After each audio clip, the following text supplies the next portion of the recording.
and Pun, we started hanging out a lot. One night he had called me like, yo, let's go to the club tonight. Meet me at the crib. So me and a couple of my boys, we went to his crib up in the Bronx. I get inside the house, and he had this knife on the couch. It was like a knife with brass knuckles on it. So I'm like, oh, this shit is ill, right? I'm looking at him like, oh, this shit is crazy, son. He's like, oh, P, that's nothing. He's like, that's nothing. Put that down. He's like, look under the couch. So I look under the couch. This nigga had the 357, the snub. I was like, oh, this is crazy right here. He's like, that's nothing. Put that down. He's like, yo, homie. Just show P your gun. And he went down his ankle, pulled out the little, he had the little 45. It was like mad small, plastic 45. I was like, oh shit, this is crazy, right? Yo, show P your gun. One by one, he punished doing this, pointing at everybody in the room. There's about 20 people in the house.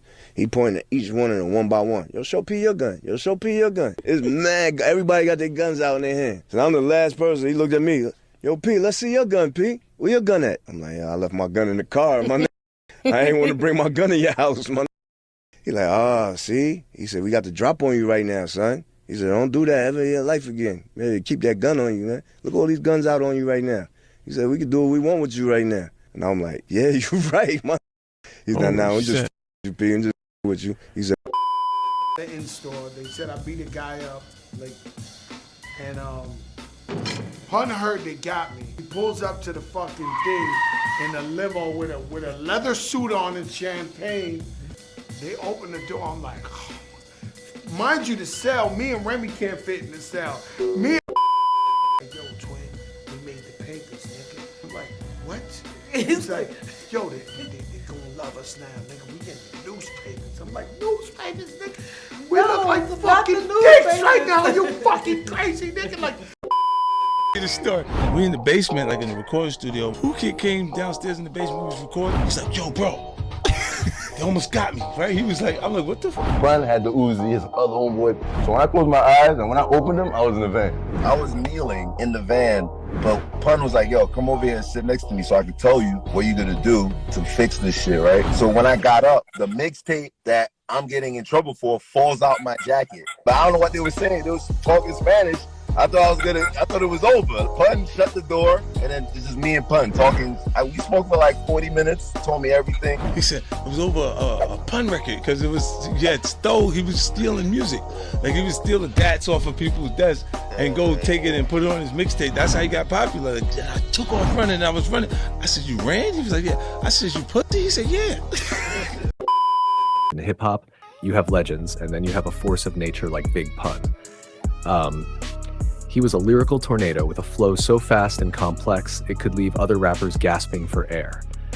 Pun wasn't just a star, he was the first solo Latino rapper to go platinum, smashing barriers and conquering the charts.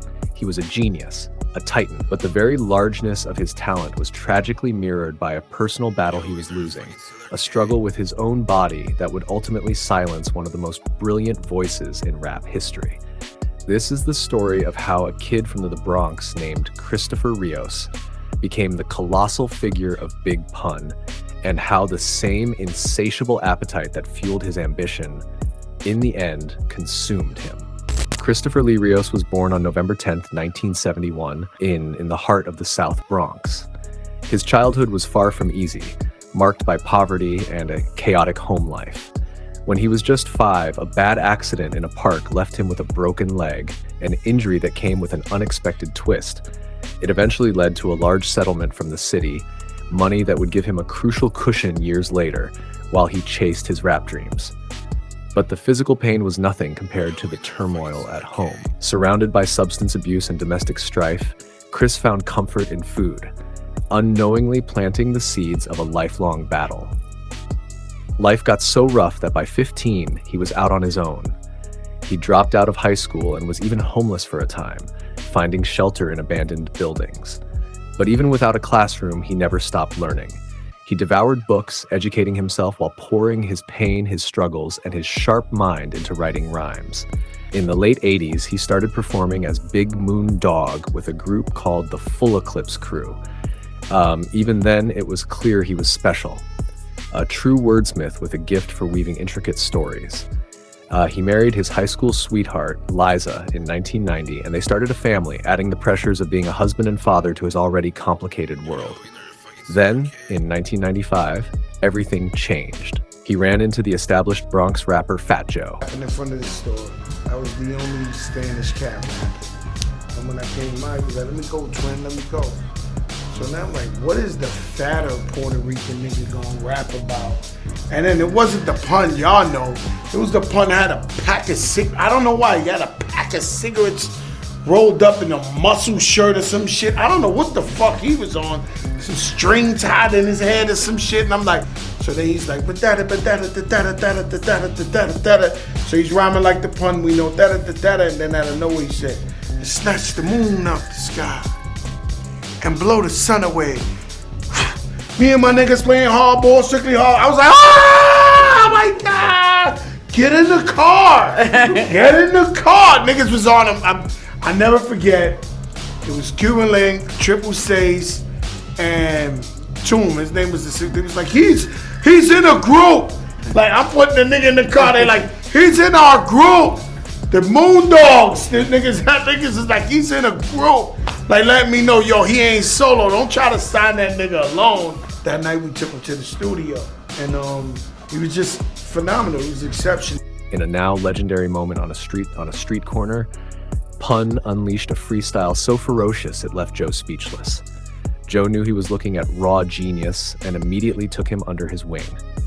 Christopher Rios became the Big Punisher, and he made his official debut on Fat Joe's album Jealous One's Envy on the track Watch Out. The world was about to find out just how dangerous his talent really was. Big Pun's rise was nothing short of explosive. After his debut, he dropped I'm Not a Player in 1997, which shot up to number 3 on the rap charts.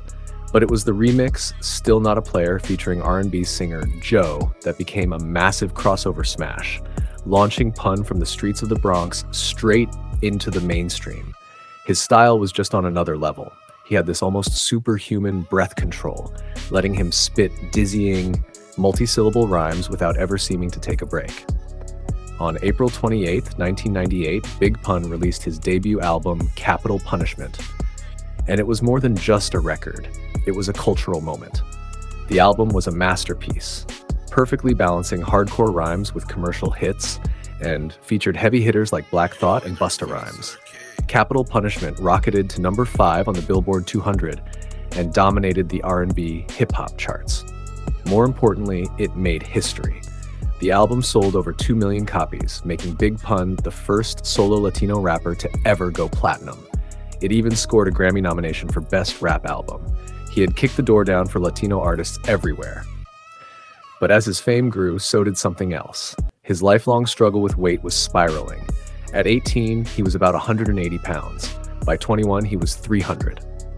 By the time Capital Punishment dropped, he was reportedly around 400 pounds. The stress of fame, touring, and the industry lifestyle just made things worse. His weight became a source of depression and shame. Friends like Fat Joe were terrified. Struggles from everyone. It was such a painful topic that he refused to eat around his own friends, ashamed of the judgment he felt. In the summer of 1999, Fat Joe convinced a nearly 600-pound Big Pun to check into a weight loss program at Duke University. He actually managed to lose about 80 to 100 pounds, a flicker of hope in a dark time. But the strict program was a world away from his real life. He left early, and when he got back to New York, the weight didn't just return, it came back with a vengeance. The crown of success was proving to be unbearably heavy. The last year of Big Pun's life was a tragic spiral. His body was giving out. His wife, Liza, could only watch as his health got worse and worse. He would vomit after eating, and his skin had an unhealthy, sickly look. The larger-than-life figure who had conquered the music world was now a prisoner in his own body.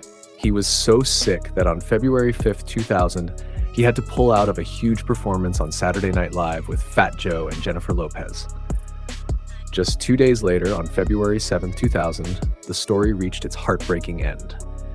Pun and his family were staying at the Crowne Plaza Hotel in White Plains, New York, while their home was being renovated. Suddenly, he began struggling to breathe and collapsed. His wife frantically called 911, but it was too late. Paramedics couldn't revive him. Christopher Rios, the Big Punisher, was pronounced dead. He was only 28 years old. The autopsy revealed the devastating reality of his condition. At the time of his death, he weighed 698 pounds. His heart, strained beyond its limits, had swelled to 3 times its normal size, leading to a fatal heart attack and respiratory failure. The news sent a shockwave of grief through the hip-hop world and the Latino community. Thousands of fans flooded the streets of the Bronx to pay their respects to a hero who was gone far too soon. Just 2 months after he died, Big Pun's second album, Yeah Baby, was released. It was a posthumous reminder of the work he left unfinished, and it shot to number 3 on the Billboard charts. His career was tragically short, but you can't measure his impact in years. Big Pun wasn't just a rapper.